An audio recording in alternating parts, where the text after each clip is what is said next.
வணக்கம் நேயர்களே, நாம் இந்த பதிவில் பார்க்க போகிறது வேலி மசால் விதை உற்பத்தி. அதாவது விவசாயிகள் அந்த விதை உற்பத்தியாளர்கள் எந்த மாதிரியான ஸ்டேஜில் அறுவடை பண்ணனா அந்த விதை தரம் மிகுந்ததா இருக்கும் அப்படின்றத பார்க்கக்கூடிய ஒரு பதிவு தாங்க.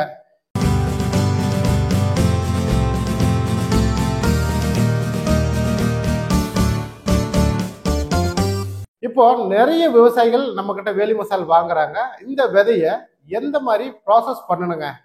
ஃபர்ஸ்ட் நம்ம மற்ற நிறைய விவசாயிகள் எந்த மாதிரி விதை உற்பத்தி பண்றாங்க அப்படின்றத பார்க்கலாம். இப்போ ஒரு ஃபீல்டில் ஒரு ஏக்கர் பயிரிடுறாங்க அப்படின்னா அதுல யூனிஃபார்மா எல்லாம் முத்தினதுக்கு அப்புறம் அதை தரையோட அறுத்துக்கிட்டு வந்துட்டு அதுக்கப்புறமா அந்த வேலி மசால் மொத்த பயிரை அறுவடை பண்ணிட்டு வந்துட்டு காய வச்சு அது ஒரு 3 days காய்ச்சதுக்கு அப்புறம் அதுல இருந்து விதையை அடிக்கிறாங்க. இப்போ அதுல கீழே இருக்கிறது முத்தின நிலையில இருக்கும். அந்த எண்ட் ஆஃப் மேல இருக்கிற ஸ்டேஜ்ல பாத்தீங்கன்னா அது முத்தாத நிலைமையில இருக்கும் அது அந்த காய்.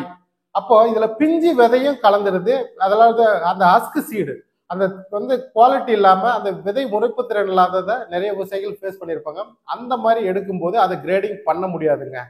ஸோ இப்போ நம்ம ஃபார்ம்ல எப்படின்னா வேலி மசால் விதை எது நல்ல செகந்த காயா இருக்குதோ அந்த காய் மட்டும் பறிச்சு 3 days ஒன்ஸ் அதை கொண்டு போயிட்டு காய வச்சிருவோம். காய வச்சதுக்கு அப்புறமா அதுல ஒரு 3 days கழிச்சு அது ஃபுல்லா காய்ச்சதுக்கு அப்புறம் அந்த ஒரு கம்பை கொண்டு அதை அடிக்கும் போது மேல இருக்கிற ஹஸ்க்கு தனியா ரிமூவ் பண்ணிடலாம். கீழே இருக்கிற விதையை செப்பரேட் பண்ணி அடுத்தது அதை ஃபுல்லா அதுல இருக்க இலைகள்லாம் வரும். ஹஸ்க்கு ஃபுல்லா ரிமூவ் பண்ணிடலாம். சேஃப்டு சீடு எது இல்லாத நல்லா அந்த விதை பார்த்தீங்கன்னா ரொம்ப பல்ச்சியா இருக்கும், உப்பு நிலைமையில இருக்கும். இந்த மாதிரி விதையை விவசாயிகள் வாங்கி பயன்படுத்தும் போது அவங்க முளைப்பு திறன்ற பிரச்சனையும் வராது. அதே மாதிரி அவங்களுக்கு அந்த ஒரு கான்ஃபிடென்ஷியல் லெவல் கூடும். ஏன்னா இப்போ இது மாதிரி பண்ணும்போது ஒரு அந்த சேஃப்டு சீடு ஒன்று வராதுங்க. அது போல அந்த இளமையான தருணத்தில் இருக்கிற அந்த பிஞ்சு விதைகளும் சரி இதுல கலந்து இருக்காதுன்றத சொல்லக்கூடிய ஒரு பதிவு தாங்க. நன்றி.